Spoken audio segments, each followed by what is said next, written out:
I'm climbing Lyon Mountain today.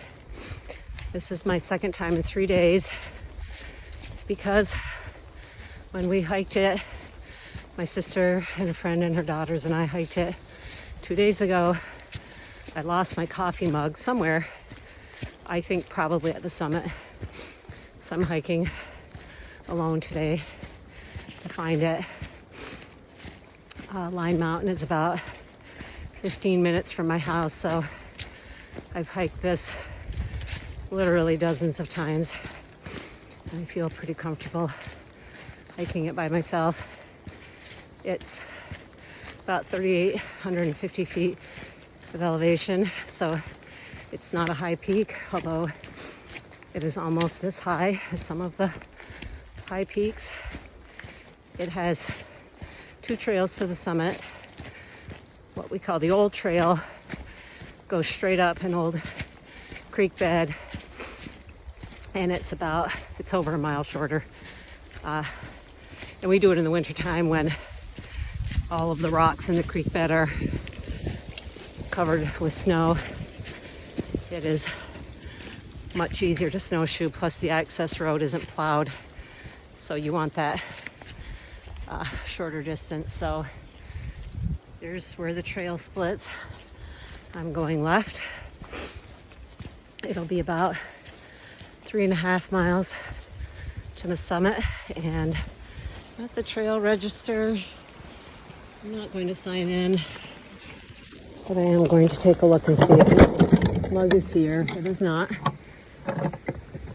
So off to the summit I go. I'm about halfway to the summit. Figured I might as well stop and make a video because my phone is blowing up with other messages, so may as well do this too. It was pretty windy at the base, especially on the north side of the mountain where this trail starts, and about 30 degrees. 2 days ago, I hiked in a short sleeve shirt and shorts. It was in the 60s. Today it's right about freezing. So I started with a shell on and mittens. But as I've started to head south and I'm gaining elevation, working harder, I'm getting sweaty. So I had to stop and lose a layer. Trail's wet and muddy, but nothing icy so far. This trail isn't too rocky, so I didn't bring the micro spikes. The 2 trails do come together near the summit, and that's the old brook, so it definitely is rocky through there, but I honestly think I'll be fine without the spikes. This is the old trail. That's where I just came from. And the new trail actually just crosses over. But that's what the old trail looks like. A nice view. And I could, if I wanted to, just take the new trail to the top here.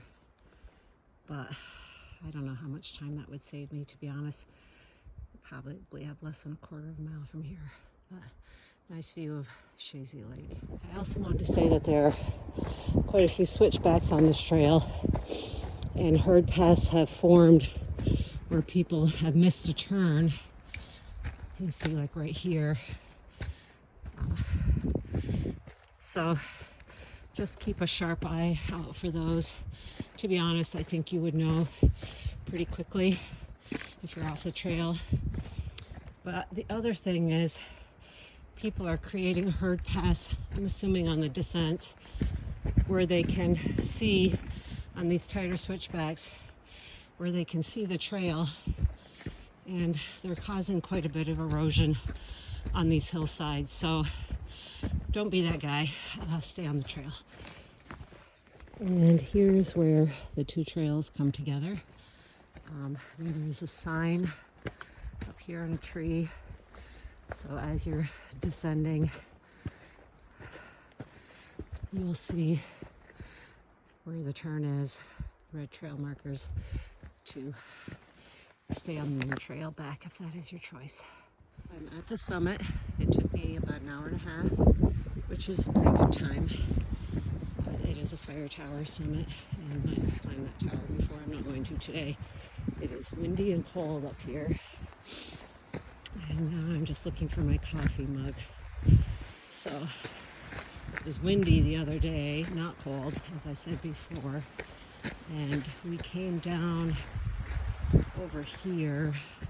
We were right over here to find a spot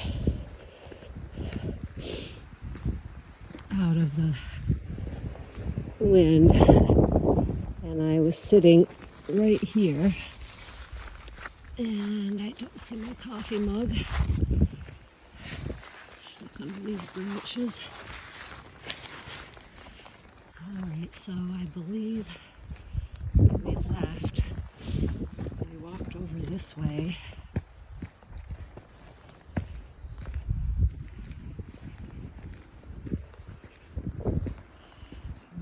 I gotta put my phone away, my hand's freezing. I found it.